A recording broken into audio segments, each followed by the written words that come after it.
Baik, pada sesi satu ini kami akan melaksanakan praktik coaching, dan pada sesi satu ini yang sebagai coachnya adalah saya sendiri, Saparudin, dan coachnya Pak Endra Rizal. Eh, kita mulai langsung saja, kita mulai Pak Endra. Ya, Pak Supar. Siap, Endra? Ya, siap, Pak. Assalamualaikum, Pak Endra. Eh, Waalaikumsalam, Pak Sapar.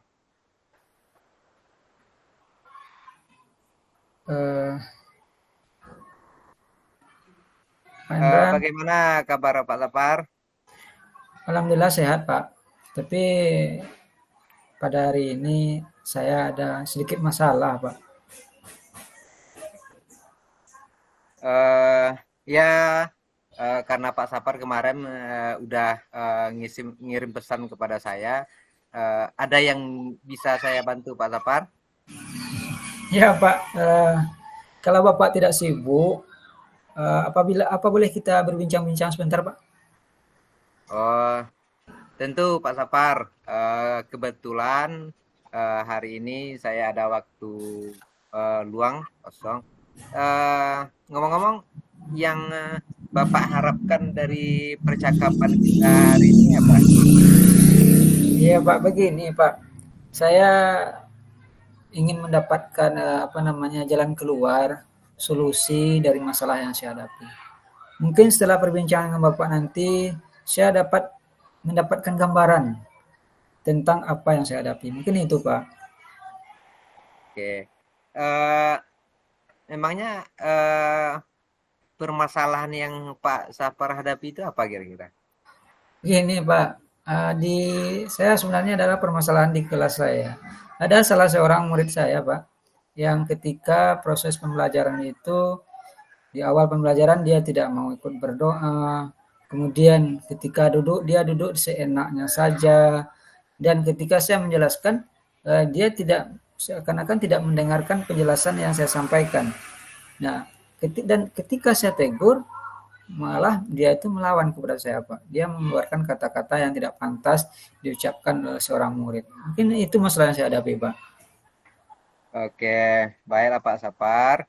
Tadi Bapak Sapar sudah menjelaskan bahwa ada siswa Bapak yang agak susah untuk diatur dan di kelas dan kadang-kadang dia menentang atau melawan. Apakah Bapak sudah menelusuri penyebabnya? Begini, Pak. Sudah, Pak. Saya sudah saya sudah memanggil siswa tersebut, dan saya sudah mengatakan kepada dia, masa dia melawan kepada saya. Ya, oke, sebentar ya Pak Sapar.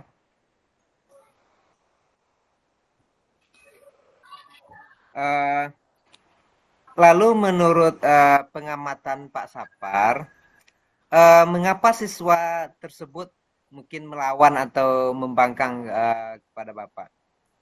Setelah saya amati dan setelah saya panggil siswa tersebut, ketika saya wawancara dan saya tanya, Pak, dia merasa saya itu pilih kasih.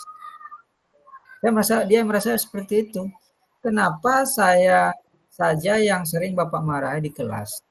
Padahal siswa-siswa yang lain, teman-teman yang lain, eh, teman-teman yang lain itu tidak Bapak marahi. Nah, seperti itu katanya, Pak. Nah, kira-kira dari Pak Sapar, apakah sudah ada solusi yang eh, sangat ideal untuk diterapkan atau dilakukan kepada anak tersebut, Pak? Ya, Pak.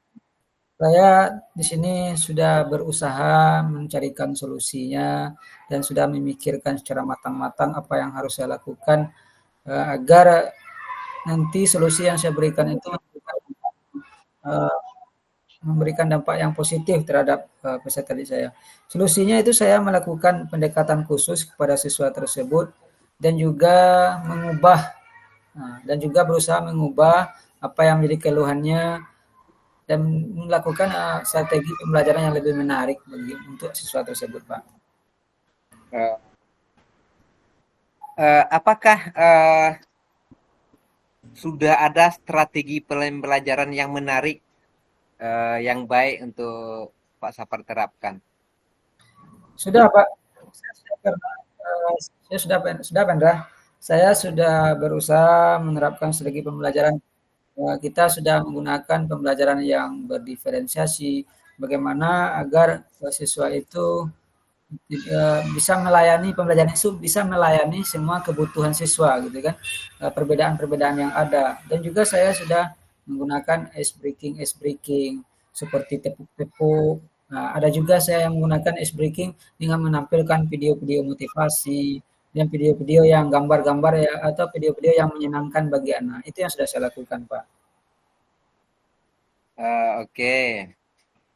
Eh, Jika kita memberikan angka atau rating dari 1 sampai 10, menurut Pak Sapar, angka yang berapa 1 sampai 10 itu angka berapa yang menurut keberhasilan yang sudah Pak Sapar lakukan? Baik, Pak. Kalau menurut pendapat saya, Pak ya, dari jika kita rating dari angka 1 sampai 10 tersebut, maka tingkat keberhasilannya menurut saya itu berada di angka 8 dan 9 lah, Pak. Oh, oke Pak Sapar. Eh, apakah langkah selanjutnya akan Bapak lakukan, dan bagaimana langkah-langkah tersebut, Pak? Baik, Pak. Di sini saya akan melakukan secara pendekatan secara emosional kepada anak tersebut dengan cara memanggilnya ke kantor dan memberikan arahan-arahan.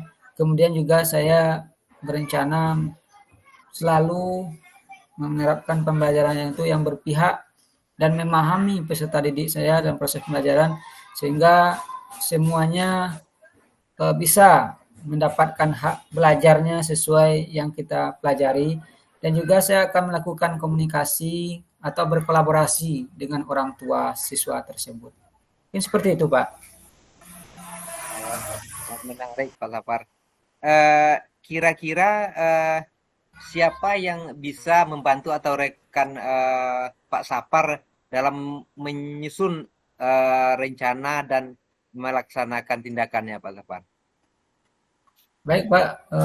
Karena kami di sekolah, tentu saja saya bisa mendapatkan bantuan atau dukungan dari kepala sekolah saya, yang notabene juga merupakan seorang yang sangat paham dengan hal ini. Dan juga ada rekan sejawat, di mana kami di sekolah ini banyak juga yang uh, sudah menjalani pendidikan ini dan juga bisa berkolaborasi dengan orang tua siswa. Baik. Mungkin setelah Pak Sapar jelaskan tadi, melakukan kolaborasi dengan kepala sekolah dan rekan sejawat. Eh, Kira-kira rentang waktunya berapa lama yang Pak Sapar butuhkan? Saya kira ini tidak butuh waktu yang lama, Pak. Tentu semuanya, tapi untuk pencapaian keberhasilannya itu memang butuh waktu. Karena segala sesuatu itu kan tidak bisa dilakukan secara instan, tapi ada proses yang harus kita lewati untuk mencapai sebuah hasil yang baik. Seperti itu, Pak. Betul sekali apa yang Bapak Sapar sampaikan. Memang kita membutuh waktu, tidak bisa secara instan.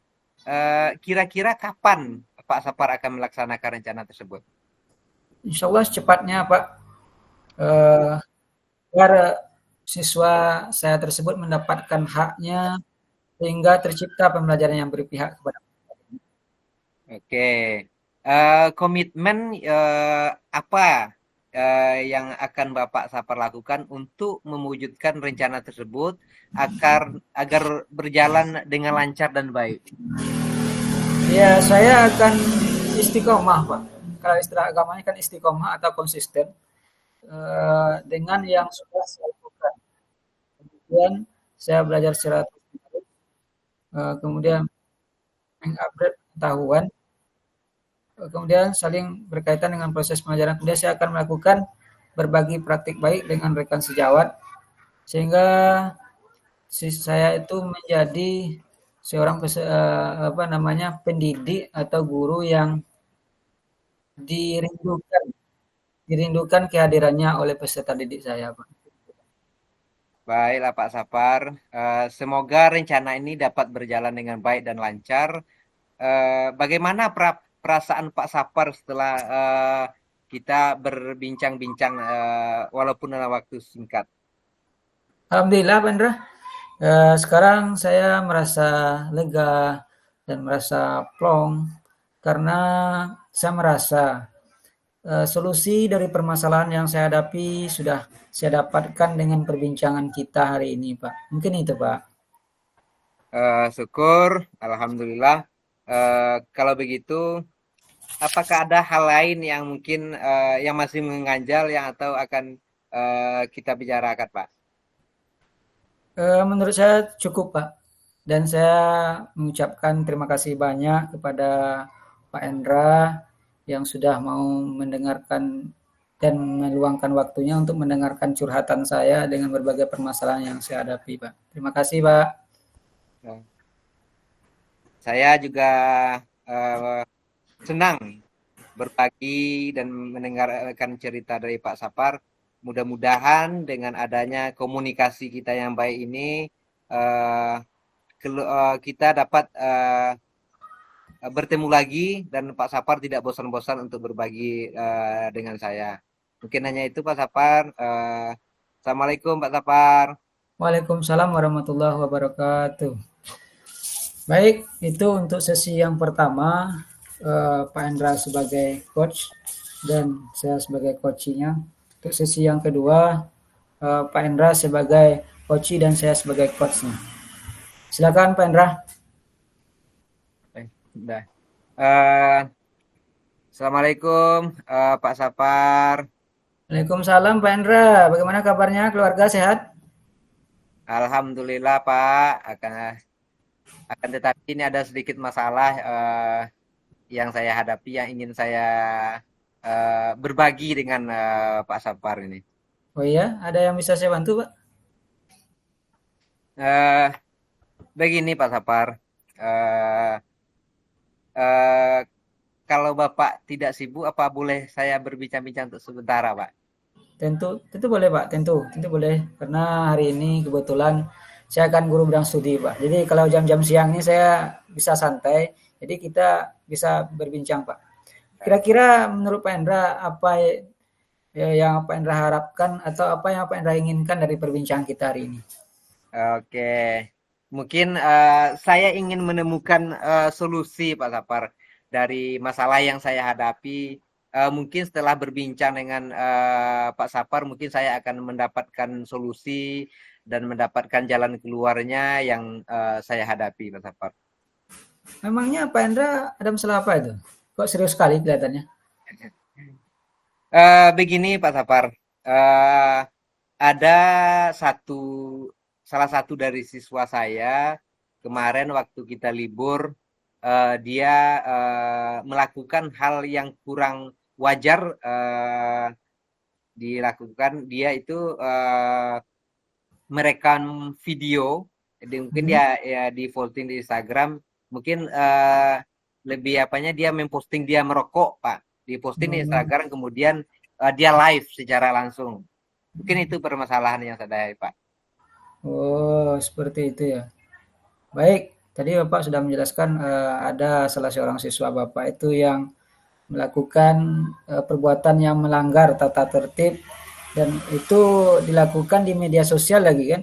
Nah, Iya, Pak. jadi saya ingin bertanya dulu, apakah Pak Endra sudah menelusuri apa kira-kira penyebabnya itu? Eh, Baiklah, Pak.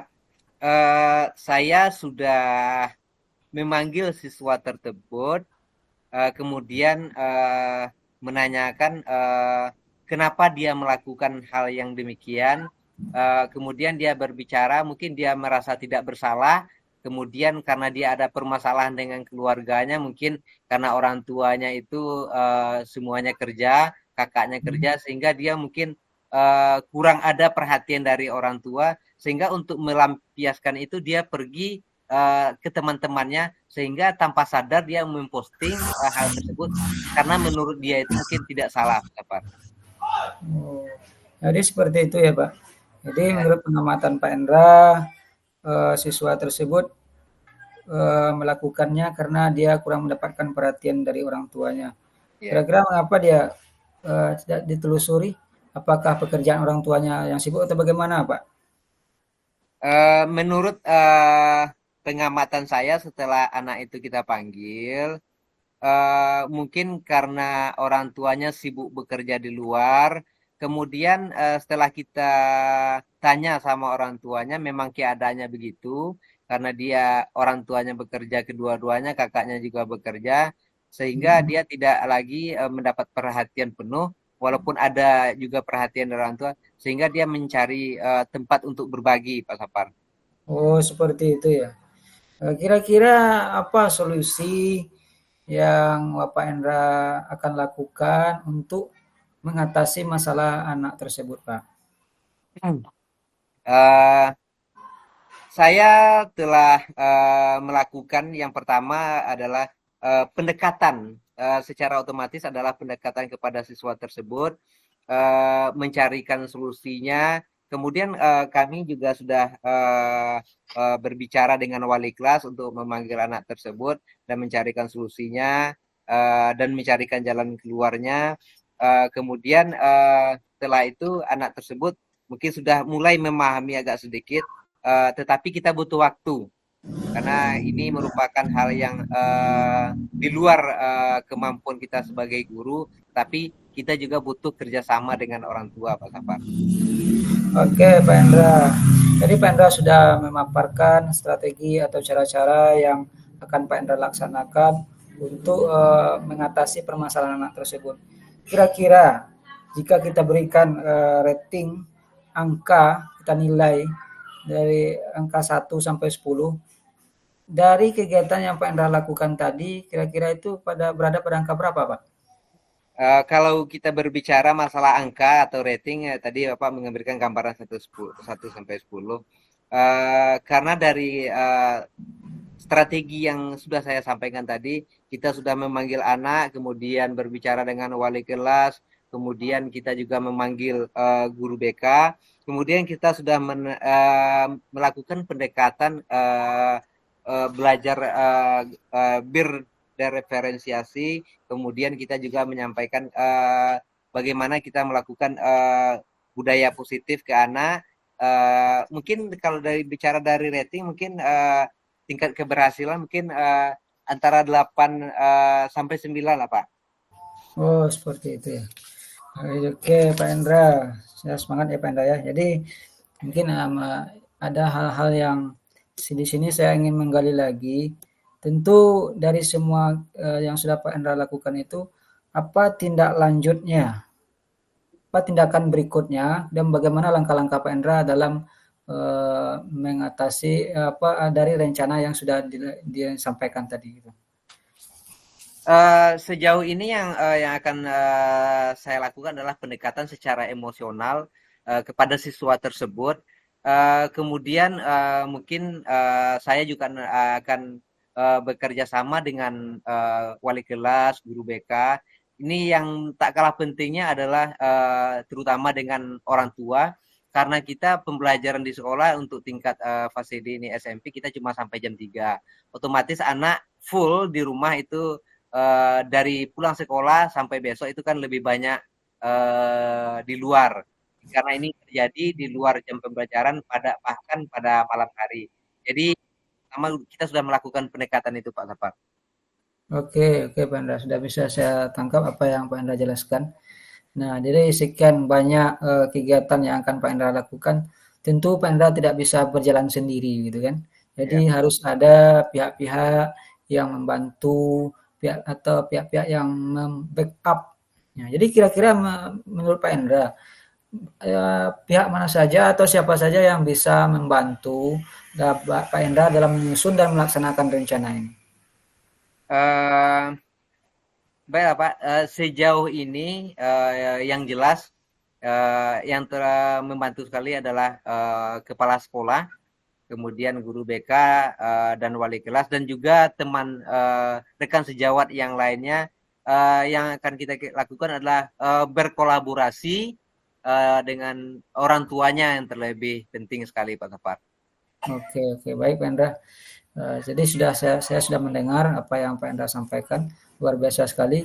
Kira-kira ini berapa lama waktu yang Pak Endra butuhkan? Uh, ini karena menurut kami kalau secara diagnosis oleh dokter, ini kan udah sampai istilahnya penyakitnya udah agak Stadium uh, 4 ya? stadium 4 ya. Stadium Stadium 4. 4. Jadi kita tidak akan membutuhkan waktu lama Pak Sapar. Jadi ini prosesnya karena penyakitnya sudah stadium 4, jadi kita akan bergerak dengan cepat agar pencapaian untuk pemecahan masalah ini selesai dengan segera sehingga tidak merugikan anak tersebut dan juga tidak merugikan orang tua dan pihak sekolah. Kita akan memproses ini dalam waktu secepatnya, Bapak. Baik, baik sekali Pak Endra. Semangat sekali Pak Endra ya. Mudah-mudahan rencana Pak Endra ini dapat terlaksana dengan baik. Nah, kira-kira kapan waktunya itu Pak? Insya Allah Pak Sapar ini kita sudah dalam proses, sudah sedang berjalan Oke, agar anak kita nantinya mendapatkan terutama perhatian yang lebih dari sekolah dan juga mendapatkan perhatian dari orang tua sehingga anak kita itu kembali kepada dirinya sendiri. Kita hanya menuntun, kemudian kuadratnya mudah-mudahan ini dapat memberikan masukan dan pembelajaran yang sangat berpihak kepada peserta didik Pak Sapar. oke, betul sekali ya Pak Endra ya. Jadi kita itu sifatnya adalah menggali potensi dari anak tersebut dan menuntunnya supaya menjadi ke jalan yang sesuai dengan apa yang sebenarnya. Tentu dalam melakukan sebuah rencana itu kita perlu komitmen. Kira-kira apa komitmen Pak Endra untuk mewujudkan eh, rencana yang sudah disusun agar bisa berjalan dengan baik?